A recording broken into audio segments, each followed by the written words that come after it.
Good evening. Chris Ullman at Parliament House in Canberra with this special edition of ABC News. We'll cross to your local bulletin shortly, but first, they're off and running.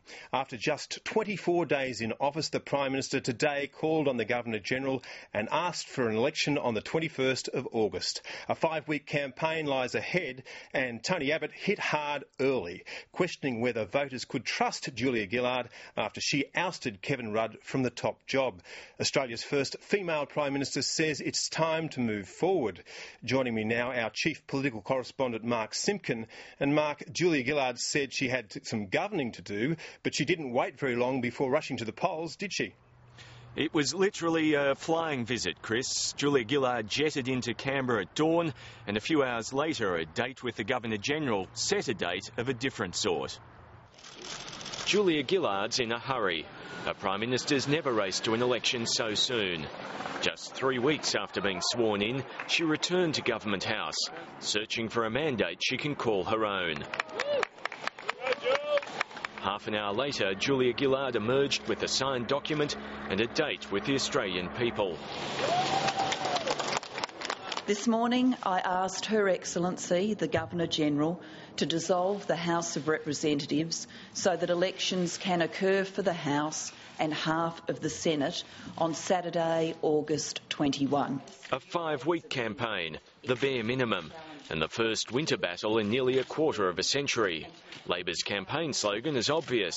Jullia Gillard mentioned it 36 times in a 31-minute press conference. Today, I seek a mandate from the Australian people to move Australia forward. Moving forward also means moving forward, we'll move forward. We'll move forward together. The Coalition proposes to take this country backwards. Their gaze is fixed in the rear-view mirror rather than on the road ahead. The Prime Minister wants to move forward because the recent past is so littered with her own failures. Tony Abbott wasted no time trying to exercise a policy from his own past, vowing he won't change Labor's industrial relations laws in his first term. Work choices is dead.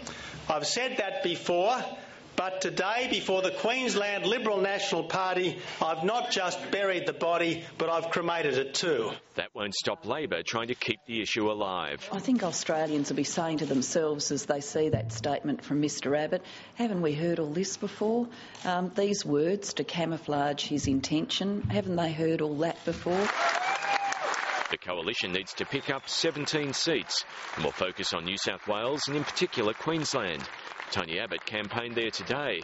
Jullia Gillard arrives tonight. Neither leaders led a party through a campaign before. The first time that's happened since 1993. I'll be asking the Australian people for their trust. Why should people trust Jullia Gillard when even Kevin Rudd couldn't? A question one sitting Labor MP might struggle to answer. The campaign's first gaffe. Look, I think Jullia Rudd is the Prime Minister. I think we're moving forward. The same seat witnessed a more serious problem when verbal assaults turned physical. 2 men attacked the Liberal candidate and a campaign worker. They had an issue with the Liberal Party's stance on border protection. My poor volunteer, who was on his first day of the campaign trail, got punched in the face many times. I expect Labor to throw the kitchen sink at the Coalition. I expect this to be a filthy campaign from the Labor Party. I expect this to be a close, tough, hard-fought campaign. 1 day down, 35 to go. So, Mark, where do the major parties stand at the beginning of this campaign?